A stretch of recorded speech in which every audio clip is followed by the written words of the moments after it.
मौसम की तब्दीली के साथ ही कराची के तीनों बड़े सरकारी अस्पतालों में नज़ला, खांसी, ज़ुकाम, बुखार के मरीज़ों में अचानक इजाफा देखने में आया, जिसके साथ ही कोरोना की वबा की बाज़गश्त शुरू हो गई।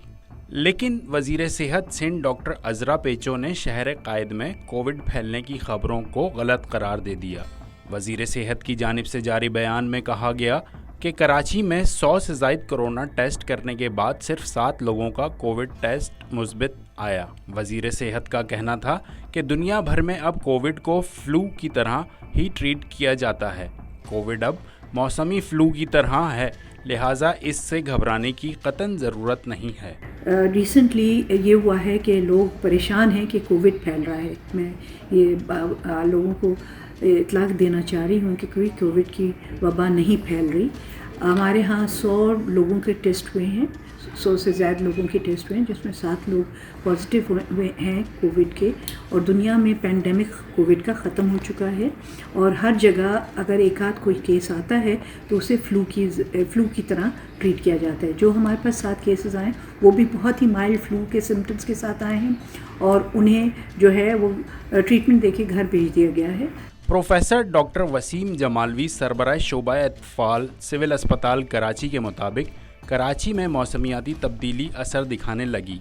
पिछले 6 माह के दौरान 35,000 से ज़ायद बच्चों को सिविल अस्पताल कराची लाया गया, जिनमें से 4 से 4,500 बच्चे सांस के अमराज में मुब्तला थे। हमारे यहाँ तो आपको पता है टर्शरी केयर हॉस्पिटल है हमारा, और हमारे यहाँ ये है कि हम हर किस्म के बच्चे को बिला किसी भी उसके कहीं से भी आ रहा हो जो आता है हम उसको पूरी तरह से डील करते हैं।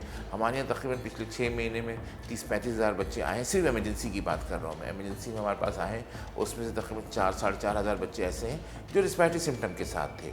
रिस्पायरेटरी सिम्टम मतलब ये कि नज़ले ज़ुकाम खांसी से लेके नमूनिया, दमा, एलर्जिक डिसऑर्डर और जो उनका इरेक्टिव एयरवे डिसीज़ होता है, इस तरह की डिफरेंट डिजीज़ थी जो कि उनको हो रही थी।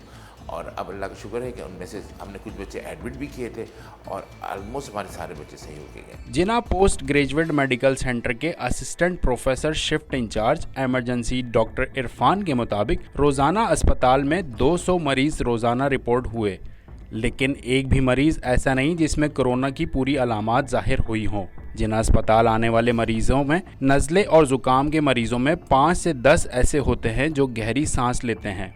पेशेंट आ रहे हैं मेरे पास और उनको जो कोविड के सिम्टम्स होते हैं वो भी किन पेशेंट्स के अंदर स्टार्ट होना शुरू हो जाते हैं। और आम फ्लू और कोविड के अंदर एक वाज़ेह डिफरेंस ये होता है कि आपके अंदर एयर हंगर होता है, आपको सांस लेने की जो है वो ज़रूरत पड़ जाती है, गहरी सांस लेने की ज़रूरत पड़ जाती है, जो कि नॉर्मल फ्लू के अंदर नहीं होता। अगर मैं ये बोलूँ कि मेरे पास दिन के अंदर जो फ्लू के केसेस हैं वो 200 अराउंड आ रहे हैं केसेस मेरे पास 24 आवर्स के अंदर, और उसके अंदर ये जो सिग्निफिकेंट जो सस्पिशियस पेशेंट है वो ज़्यादा अमाउंट नहीं है, वो 5, 6, 10 के इन बिटवीन या मोर और लेस है, इतना रेशो बड़ा नहीं है। लेकिन जो है कोविड का प्रॉपर पेशेंट जो पूरे सिम्टम्स के साथ है अभी तक हमारे पास लैंड नहीं किया। सरबराह शोबा इत्फाल सिविल अस्पताल डॉक्टर वसीम जमालवी के मुताबिक सिविल अस्पताल में लाए गए मुतासरा बच्चों में हलक की बीमारी, गले की खराबी, टॉन्सिल्स, नाक और सीने में इन्फेक्शन था, जबकि कुछ बच्चों में बीमारी सांस की नाली और फेफड़ों में इन्फेक्शन जो बढ़ के ओमिक्रॉन RSU वायरस ने असर दिखाया, यानी ज़्यादा आवाज़ वाली खांसी थी। कुछ में वायरस बढ़ के नमूनिया की शक्ल इख्तियार कर गया था। देखिए, एक्चुअली सर्दी के मौसम में जो बीमारी हमारे यहाँ है वो रिस्पायरेटरी सिस्टम की ज़्यादा होती है आम दिनों से। जैसे गर्मी में हमारे यहाँ जैसे डायरिया के केसेस ज़्यादा आ रहे होते हैं, तो सर्दी में इस तरह से सीने की बीमारी, गले की, हलक की बीमारी, जिसको कि हम रिस्पायरेटरी सिस्टम कहते हैं, उसकी बीमारी आ रही होती है। ये रिस्पायरेटरी सिस्टम में अपर रिस्पायरेटरी सिस्टम होता है जिसमें कि हलक की बीमारी, गला ख़राब होना, टॉन्सिल हो जाना, इस तरह से कान में इन्फेक्शन होना, नाक में ये होता है। और अगर यही बीमारी मज़ीद थोड़ी सी बढ़ जाए तो फिर ये लोअर रिस्पायरेटरी सिस्टम की तरफ चली जाती है, जिसमें कि सांस की नाली है और फेफड़ा शामिल है। सांस की नाली में अगर हो तो ये फिर उमन एक वायरस होता है, RSV वायरस होता है, जो सांस की नाली पे ज़्यादा देता है वर्म, लेकिन कोई सा भी वायरस या बैक्टीरिया कर सकता है, लेकिन उमन वाला ज़्यादा करता है। तो उसमें ज़्यादा जो तेज़ आवाज़ की खांसी होती है, बहुत भारी ठंडी आवाज़ में खांसी होती है, आवाज़ बैठ जाती है, ये होता है। और अगर यही जरासीम नीचे फेफड़े तक चले जाएं तो ऐसी सिचुएशन में नमूनिया हो जाता है बच्चों को। इसके अलावा बच्चों में दमे और एलर्जी का मर्ज बढ़ रहा है। सिगरेट नोशी, धुआं, कचरा जलाना, कारपेट और कालीन के इस्तेमाल, घरेलू जानवर कबूतर पालना और खुशबू के इस्तेमाल ने मर्ज को ज़्यादा बढ़ा दिया है।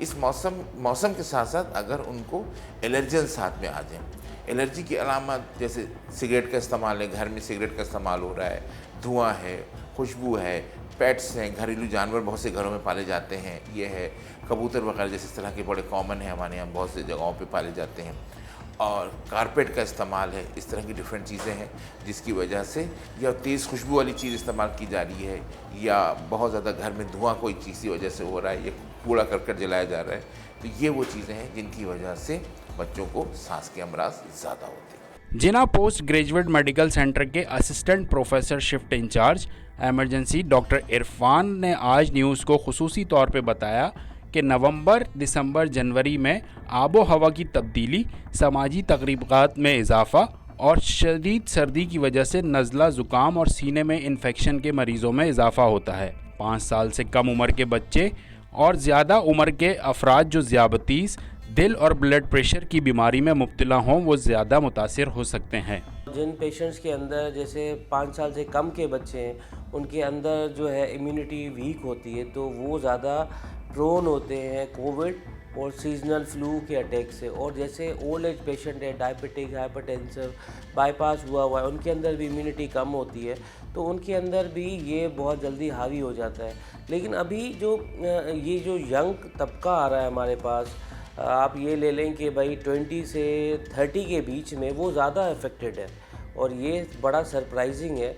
और उसकी मेन वजह यही है, मेलाब, शीशा पीना, उसकी वजह से जो है ये एक दूसरे के अंदर इन्फेक्शन ट्रांसमिट हो रहा है और बहुत तेज़ी से हो रहा है। शहर में बच्चों के अमराज पर काबू पाने के लिए प्रोफेसर डॉक्टर वसीम जमालवी का कहना था कि नौमौलूद में माँ का दूध, हिफाजती टीके, हवादार घर मर्ज को कम कर सकता है।